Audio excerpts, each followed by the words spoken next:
Hallelujah. Praise Lord. യേശുവേ നന്ദി, യേശു ആരാധന. ആമേൻ. യെശയ്യായുടെ പുസ്തകം 61 അധ്യായത്തില് യെശയ്യായ്ക്ക് ദീർഘദർശി പറയാണ്. എന്താണ് പറയുന്നത്? 1 വചനം, ദൈവമായ കർത്താവിന്റെ ആത്മാവ് എന്റെ മേലുണ്ട്. കണ്ടു. പീഡിതരെ സത്വാർത്ത അറിയിക്കുന്നതിന് അവിടുന്ന് എന്നെ അഭിഷേകം ചെയ്തിരിക്കുന്നു. ആമേൻ. ഹല്ലേലൂയ. അപ്പം ദൈവം നമ്മളെ അഭിഷേകം ചെയ്തിരിക്കണം. ദൈവത്തിന്റെ ആത്മാവ് നമ്മുടെ ഉള്ളിലുണ്ട്. ആമേൻ. അതാണ് 1 യോഹന്നാൻ 4:13 പറഞ്ഞതാണ്. ദൈവത്തിന്റെ ആത്മാവിനെ നമുക്ക് തന്നിരിക്കുന്നതിനാൽ നാം ദൈവത്തിലും ദൈവം നമ്മിലും വസിക്കുന്നു. അപ്പൊ ദൈവം നമ്മുടെ ഉള്ളിൽ വസിക്കുന്നുണ്ട്. ആമേൻ. ഇനി 1 യോഹന്നാൻ 2:20 പറഞ്ഞാൽ നോക്കിയേ, പരിശുദ്ധനായവൻ നിങ്ങളെ അഭിഷേകം ചെയ്തിട്ടുണ്ടെന്ന് നിങ്ങൾക്കറിയില്ലേ എന്ന്. അപ്പൊ ഈ അറിവില്ലായ്മയാണ് വീണ്ടും പറഞ്ഞ് അഭിഷേകം ചെയ്യണമേ, അഭിഷേകം ചെയ്യണമേ, അഭിഷേകം ചെയ്യണമേ. കടം 2:20 പറഞ്ഞു. ഇനി അതേ അധ്യായത്തിൽ 1 യോഹന്നാൻ 2:27 പറഞ്ഞ, ക്രിസ്തുവിൽ നിന്ന് നിങ്ങൾ സ്വീകരിച്ച അഭിഷേകം നിങ്ങൾ നിലനിൽക്കുന്നു, അതിനാൽ മറ്റാരും നിങ്ങളെ പഠിപ്പിക്കേണ്ടതില്ല. അവന്റെ അഭിഷേകം എല്ലാ കാര്യങ്ങളും നിങ്ങൾ പഠിപ്പിക്കും. അപ്പൊ ഇനി പരിശുദ്ധാത്മാവാണ് നിങ്ങളെ പഠിപ്പിക്കേണ്ടത്. അവൻ യേശു വന്ന് സത്യം പറഞ്ഞു. സ്വർഗത്തിലൊരു പിതാവുണ്ട്, ദുഷ്ടനെ ഞാൻ കീഴടത്തിരിക്കുന്നു, ഞാൻ ലോകത്തെ കീഴടക്കിയിരിക്കുന്നു, മരിച്ചതിന് ശേഷം നിങ്ങൾക്കൊരു പുനരുത്ഥാനമുണ്ട്, ഞാൻ ഉയർത്തുന്നതുകൊണ്ട് നിങ്ങളും എന്നോടൊപ്പം ഉയർപ്പിക്കപ്പെടും, എന്നിൽ വിശ്വസിക്കുന്നതിന് ഉയർക്കപ്പെടും, ആത്മാവിനെ ദാനമായിട്ട് തന്നുകൊണ്ടിരിക്കുന്നു, ആർക്കെങ്കിലും ദാഹിക്കെങ്കിലും വരുവണി ജീവൻ ജലം ഞാൻ സൗജന്യമായിട്ട് തരാം. അതായത് ഒരു 10 വയസ്സ് പോലും കൊടുക്കണം. പക്ഷെ നമ്മളൊക്കെ യൂണിവേഴ്സിറ്റി പോയി എന്തെല്ലാം പഠിച്ചിട്ട് അവസാനം എന്ത് കിട്ടി? അവസാനം എന്നാ പറ്റി? അവസാനം മാനസിക രോഗിയാകുന്നുണ്ട് ചിലരെന്താകുന്നത്, ചിലർക്ക് തളർന്ന് വീൽ ചെയർ ഇരിപ്പുണ്ട്, ചിലർക്കോ സുബോധമില്ലാതെ നടപ്പുണ്ട്. അങ്ങനെ ഇതെല്ലാം നമ്മൾ മനസ്സിലാക്കേണ്ടതാണ്. ദൈവത്തിന്റെ ആത്മാവ് നിന്റെ മേലുണ്ട്. ആമേൻ. ഹല്ലേലൂയ. ഹല്ലേലൂയ. പരിശുദ്ധാത്മാവിനെ നേരിട്ട് പഠിപ്പിക്കാം. അപ്പൊ സഹായകനായ പരിശുദ്ധാത്മാവ് എന്നെ പഠിപ്പിക്കണമേ. ആമേൻ. അവന്റെ അഭിഷേകം എല്ലാ കാര്യങ്ങളെ കുറിച്ച് നിങ്ങളെ പഠിപ്പിക്കും. അത് സത്യമാണ്, വ്യാജമില്ല. അവൻ നിങ്ങളെ പഠിപ്പിച്ചതനുസരിച്ച് നിങ്ങൾ അവനിൽ വസിക്കും. അപ്പൊ ആദ്യം പഠിക്കണം, അല്ലാതെ ചുമ്മാ തരണേ വരണമെന്ന് പറഞ്ഞാലും നടക്കില്ല. ഹല്ലേലൂയ. Praise the Lord. അപ്പൊ 4 അധ്യായത്തില് 1 യോഹന്നാൻ, അതായത് ദൈവം തന്നെ ആത്മാവിനെ നമുക്ക് തന്നിരിക്കുക, നാം ദൈവം നമ്മിൽ വസിക്കുന്നു. ആമേൻ.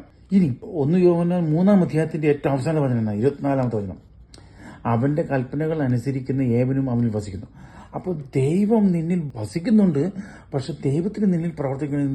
നീ ദൈവഹിതം അനുസരിക്കണം, നീ ദൈവ കൽപ്പന അനുസരിക്കണം. എന്നിട്ട് പറയുന്നറിയാം, അവൻ കൽപ്പന പാലിക്കുന്നവനിലും അവൻ നമുക്ക് നൽകിയിരിക്കുന്ന ആത്മാവ് മൂലം അവൻ നമ്മിൽ വസിക്കുന്നു എന്നും നാം അറിയുകയും ചെയ്യുന്നു. കേട്ടോ. അപ്പൊ ഈ ദൈവം നമ്മളിൽ വസിക്കുന്നുണ്ട്. ഈ ദൈവത്തെ കൂടാതെ നിനക്ക് ഈ ആത്മാവിലാണ് ജീവനിരിക്കുന്നത്. കേട്ടോ. അപ്പൊ യെശയ്യായുടെ പുസ്തകത്തിൽ എന്നെ പറഞ്ഞത്, ദൈവത്തിന്റെ ആത്മാവ് എന്തുകൊണ്ട് എന്നെ അഭിഷേകം ചെയ്തിരിക്കുന്നു. കേട്ടോ. എന്നിട്ടോ അയക്കപ്പെടുവാണ്. ഈ പിതാവുമായിട്ട് ഐക്യത്തിൽ നിൽക്കുമ്പോഴാണ് പിതാവ് അയക്കുന്നത്. ആമേ. ഈ സ്നാപയോഹന്നാനുണ്ടല്ലോ 6 പരിശുദ്ധാത്മാവെന്ന് പറഞ്ഞ, പക്ഷെ പിന്നെ അവനെ വിളിക്കുന്ന, അവൻ പിന്നെ മരുഭൂമിയിലായിരുന്നു. പിന്നെ അവനെ വിളിക്കുന്ന എപ്പോഴാണെന്നറിയോ? ദൈവം വീണ്ടും അവനാളിൽ പറഞ്ഞ, അവൻ മരുഭൂമിയിലായിരുന്നു. 30 വർഷം കഴിഞ്ഞാണ് ഈ സ്നാപയോഹന്നാൻ വീണ്ടും പിതാവായ ദൈവം പ്രത്യക്ഷപ്പെടുന്നത്. എന്നിട്ട് പറയാണ്, യേശുവിന് വഴിയൊരുക്കാൻ അവനോട് പോകാൻ പറയാം. അവൻ നോക്കണേ, ഈ ലൂക്കായുടെ സുവിശേഷം 3 അധ്യായത്തിലാണ് ഇത് പറയുന്നത്. അതായത് 2 വചനം, അന്നാസും കയ്യപ്പാസും പ്രധാന പുരോഹിതന്മാരും ആയിരിക്കെ സക്രിയയുടെ പുത്രനായ യോഹന്നാനും മരുഭൂമിയിൽ വെച്ച് ദൈവത്തിന്റെ അരുളപ്പാടുണ്ടായി. കണ്ടോ. എന്നിട്ട് ഇവിടെ പറഞ്ഞാ, അവൻ പാപമോചനത്തിലുള്ള മാനസാന്തരത്തിന്റെ ജ്ഞാനസ്നാനം പ്രസംഗിച്ചുകൊണ്ട് ജോർദാന്റെ സമീപ പ്രദേശങ്ങളിലേക്ക് വന്നു.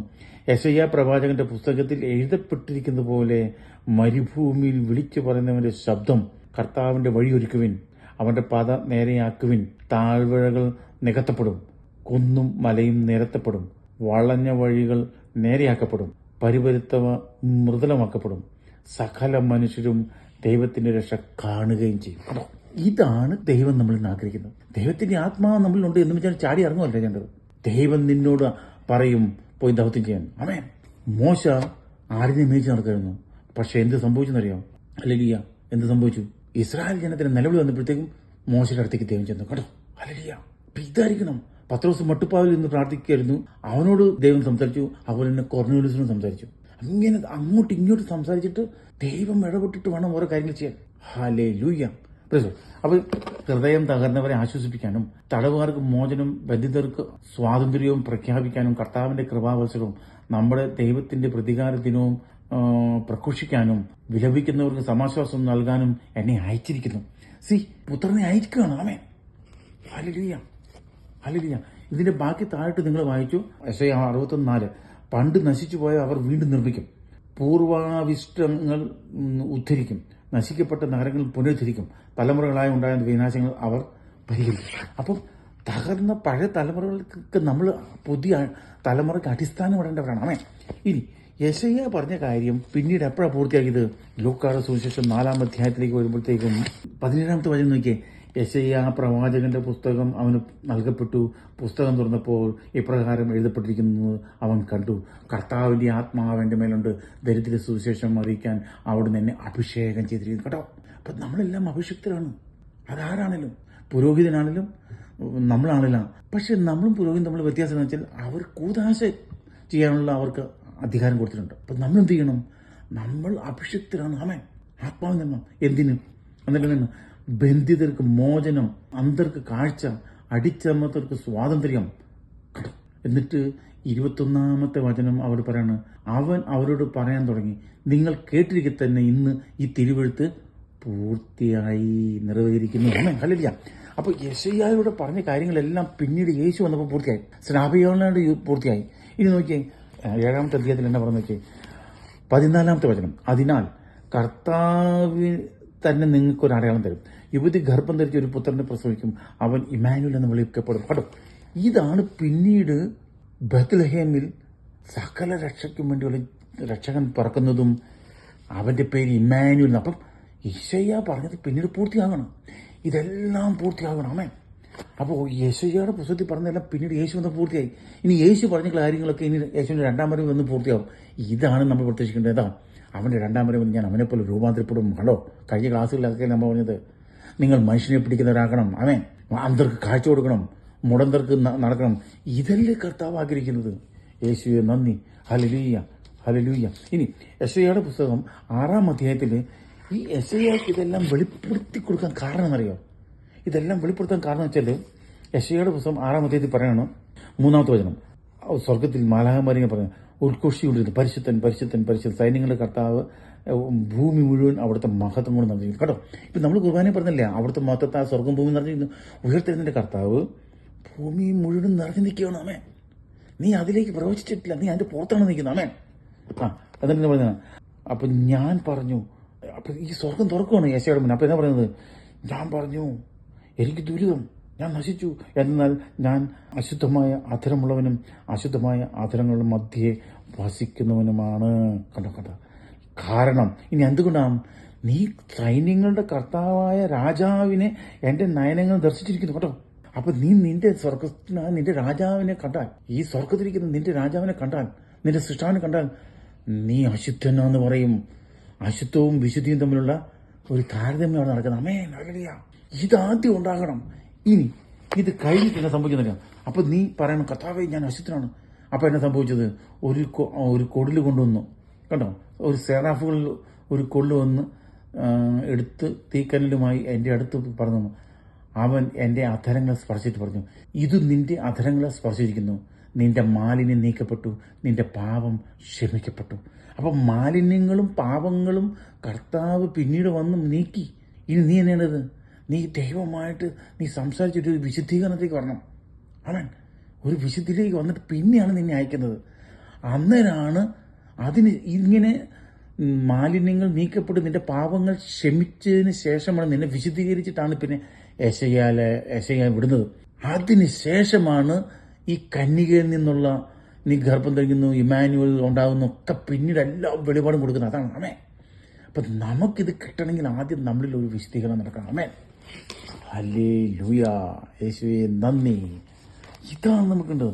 അതുകൊണ്ടാണ് ലൂക്കായുടെ സുവിശേഷം 9-ാം തീയതി നോക്കി, അവൻ 12 പേരെ വിളിച്ച് സകല പിശാചുകളുടെ മേൽ അവർക്ക് അധികാരം കൊടുത്തു, അധികാരവും ശക്തിയും കൊടുത്തു. അതോടൊപ്പം രോഗങ്ങളെ സുഖപ്പെടുത്താനും ദൈവരാജ്യം പ്രസംഗിക്കാനും രോഗികളെ സുഖപ്പെടുത്താനുമായി അവൻ അവരെ അയച്ചു. ആമേൻ. എന്നിട്ട് 10-ാം അധ്യായത്തിൽ വീണ്ടും അവർ പോയി രോഗികളെ സൗഖ്യപ്പെടുത്തി. ഇനി 10-ാം അധ്യായത്തിലേക്ക് വരുമ്പോൾ പറഞ്ഞു, അനന്തരം കർത്താവ് വേറെ 72 പേരെ തെരഞ്ഞെടുത്ത് താൻ പോകാതിരുന്ന എല്ലാ പട്ടണങ്ങളിലേക്കും നാട്ടിൻപുറങ്ങളിലേക്കും 2 പേരായി അവരെ തനിക്ക് മുമ്പ് അയച്ചു. കേട്ടോ, ഇതെല്ലാം അയക്കുകയാണ്. ശക്തിയും അധികാരം കൊടുത്ത് അയക്കണം. ഈ ശക്തിയും അധികാരമില്ലാതെ നീ എന്ത് അധികാരത്തിലാണ് ഇതൊക്കെ ചെയ്യുന്നത്? നിന്നോട് ആര് പറഞ്ഞതൊക്കെ? യേശുവിനോട് ചോദിച്ചു, ഇനി ആര് പറഞ്ഞിട്ട് ഇതൊക്കെ ചെയ്യുന്നത്? അപ്പം പറഞ്ഞു, എൻ്റെ കൂടെ എൻ്റെ പിതാവുണ്ട്, അവനാണ് എന്നെ അയച്ചിരിക്കുന്നത്. അപ്പം അങ്ങനെ വ്യക്തമായിട്ട് പറയണം. ഇന്ന് നമുക്ക് പറയാൻ പറ്റുമോ ഇന്ന് എന്നെ ദൈവം അയച്ചിരിക്കുന്നുള്ളത്? എങ്കിൽ നോ പ്രോബ്ലം, നീ ദൈവം ആഗ്രഹിക്കുന്ന കാര്യം സാധിച്ചിട്ട് വരും. ആമേൻ.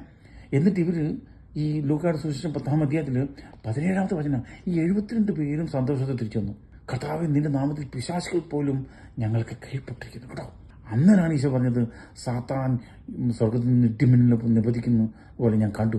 സാത്താനെ സ്വർഗത്തിൽ നിന്ന് അവനെ പരാജയപ്പെടുത്തി താഴെ ഇട്ടു. അവൻ പിന്നീട് ഈശോ ഇവിടെ വന്ന് അവൻ്റെ തല താഴ്ത്തിരിക്കുന്നു, നമ്മുടെ മേലെ അധികാരം ഏറ്റെടുത്തുകൊണ്ട്. അതുകൊണ്ട് ഈശോ പറഞ്ഞത്, ഇതാ പാമ്പുകളുടെയും തേളുകളുടെയും സത്വന്റെ സകല ശക്തിയുടെ മീതെ ചവിട്ടി നടക്കാൻ ഞാൻ നിങ്ങൾക്ക് അധികാരം നൽകുന്നു. ഈ അധികാരം അവൻ്റെ നേരിട്ടിട്ടു. ആമേൻ.